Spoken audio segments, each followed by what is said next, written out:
Segment 13, Broly and Raditz. So, what's ironic about Broly as we begin to close out today's discussion is that Broly embodies old Saiyan brutality better than obviously almost anyone. But unlike Raditz, Broly's emotional instability makes him tragic instead of arrogant, right? Raditz thought he understood power, and it's very clear that he did not.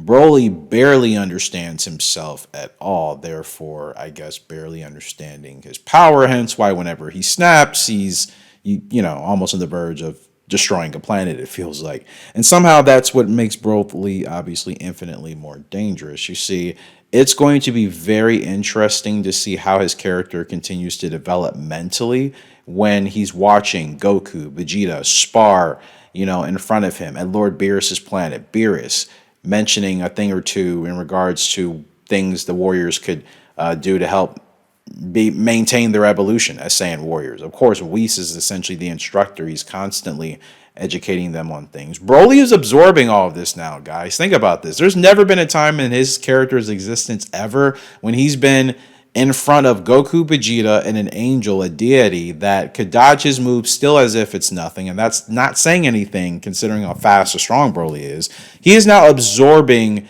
God level training and learning to some extent that his character has never had access to or has never done in this series. That is going to make him, I don't know what it does for him. It almost seems like it makes Broly like the true benchmark of like, okay, Broly can never be surpassed no matter how strong the other characters get in the show. We'll see what happens. So in closing out our final segment, you have Beast Gohan and then again Broly, because again I think these two are the best examples of where the Saiyans have really evolved when it comes to their power for different ways, leaving Goku and Vegeta out of it for different reasons because their evolution is entirely different from I think Broly and Gohan's.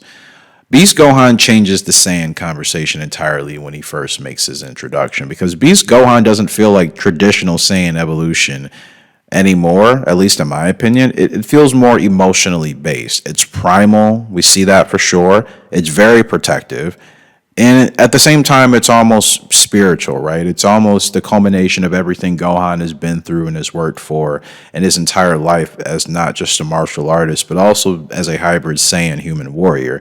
Meanwhile, on the other end of the spectrum, Broly still represents that untamed Saiyan instinct trying to find its own version of control.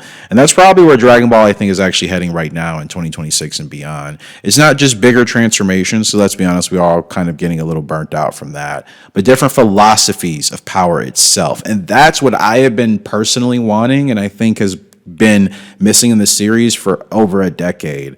Because at this point, the Saiyans who survived initially in the beginning of Dragon Ball Z weren't necessarily the strongest, and the ones that I think that have been willing to evolve beyond what Saiyans originally were meant to be have shown you just how far their power has come. And honestly, I think that may be the real lesson that Dragon Ball had kind of been building towards in the beginning. We're not sure if Toriyama had that specifically written in somewhere, but he believed in evolution. He showed it in every bit of his work and his progress of just the series with characters, transformation, the next level, a new level of mental power, a new mental spiritual power. This is something he very, very clearly, strictly, I would almost say religiously believed in. And I don't think it's a mistake that we've seen that happen with Broly and Gohan to this day.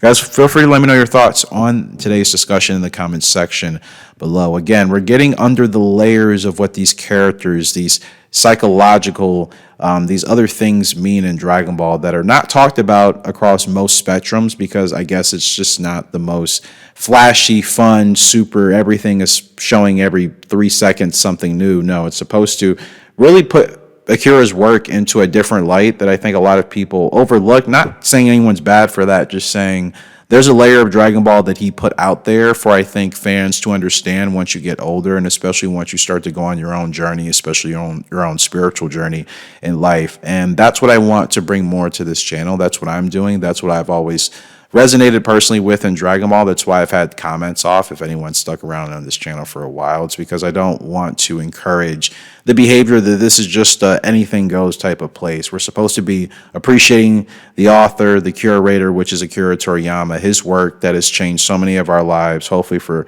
better reasons than not. And I think it's a disrespectful thing, not only for us to argue amongst each other just simply because we have a difference of opinion on Dragon Ball related topics, but to remember that's not why Akira Toriyama created Dragon Ball. He can't control what people argue and talk about, but I think the idea was to bring harmony amongst different people because we're all different from different places of the planet.